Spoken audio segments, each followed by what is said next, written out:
Hi guys, welcome to this video. In today's video, I will walk you through step by step how you can fix AI message limit reached on Grok. So step number one is to head over to our Grok app here. And what we now need to do is go to the top left hand corner to the two lines.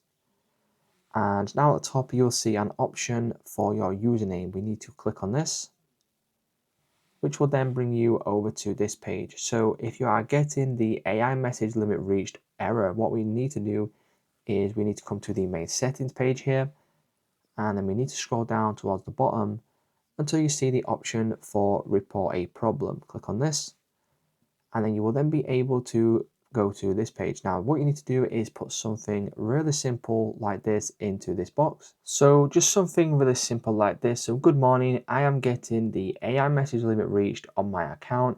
Could you help solve this issue for me, please? My username is, and whatever your username is.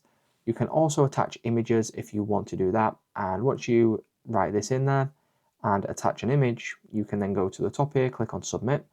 This will then be sent to Grok support, and then they will then look into the problem that you're having on your account, and they should be able to fix any problems that you are having. So it's just that simple, guys. If this video helped you out, please leave a like on today's video, and I will see you in the next one.